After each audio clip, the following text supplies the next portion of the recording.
नमस्कार। हर दिन पावन श्रृंखला में आज 29 सितंबर की कड़ी में हम बात करेंगे स्वतंत्रता सेनानी मातंगिनी हाजरा के बारे में। भारत के स्वाधीनता आंदोलन में पुरुषों के साथ साथ महिलाओं ने भी कदम से कदम मिलाकर संघर्ष किया था। मातंगिनी हाजरा एक ऐसी ही बलिदानी माँ थी जिन्होंने अपनी अशिक्षा, वृद्धावस्था तथा निर्धनता को इस संघर्ष में आड़े नहीं आने दिया। मातंगिनी का जन्म 1870 में ग्राम होगला, जिला मिदनापुर, पूर्वी बंगाल के वर्तमान बांग्लादेश में एक अत्यंत निर्धन परिवार में हुआ था।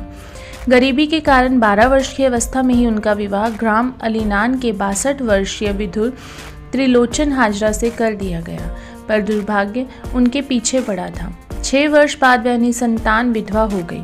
पति की पहली पत्नी से उत्पन्न पुत्र उससे बहुत घृणा करता था।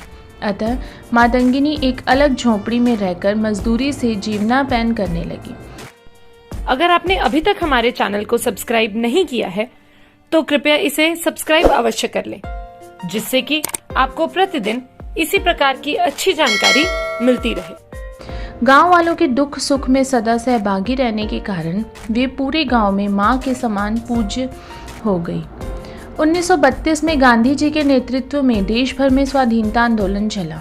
वंदे मातरम का घोष करते हुए जुलूस प्रतिदिन निकलते थे। जब ऐसा एक जुलूस मातंगिनी के घर के पास से निकला तो उसने बंगाली परंपरा के अनुसार शंख ध्वनि से उसका स्वागत किया और जुलूस के साथ चल दी। तामलुक के कृष्णगंज बाजार में पहुंचकर एक सभा हुई। वहां मातंगिनी ने सबके साथ स्वाधीनता संग्राम में तन मन धन पूर्वक संघर्ष करने की शपथ ली। मातंगिनी को अफीम की लत थी, पर अब इसके बदले उसके सिर पर स्वाधीनता का नशा सवार हो गया। 17 जनवरी 1933 को करबंदी आंदोलन को दबाने के लिए बंगाल के तत्कालीन गवर्नर एंडरसन तामलुक आए तो उनके विरोध में प्रदर्शन हुआ। वीरांगना मातंगिनी हाजरा सबसे आगे काला झंडा लिए डटी थी।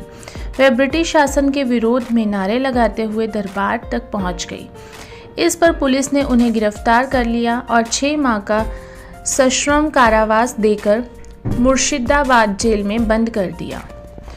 1935 में तामलुक क्षेत्र भीषण बाढ़ के कारण हैजा और चेचक की चपेट में आ गया। मातंगिनी अपनी जान की चिंता किए बिना राहत कार्य में जुट गई। 1942 में जब भारत छोड़ो आंदोलन ने जोर पकड़ा तो मातंगिनी उसमें कूद पड़ी। 8 सितंबर को तामलुक में हुए एक प्रदर्शन में पुलिस की गोली से 3 स्वाधीनता सेनानी मारे गए। लोगों ने इसके विरोध में 29 सितंबर को और भी बड़ी रैली निकालने का निश्चय किया। मातंगिनी ने गांव-गांव में घूमकर रैली के लिए 5000 लोगों को तैयार किया। सब दोपहर में सरकारी डाक बंगले पर पहुंच गए। तभी पुलिस की बंदूकें गरज उठी। मातंगिनी एक चबूतरे पर खड़ी होकर नारे लगवा रही थी। एक गोली उनके बाएं हाथ में लगी।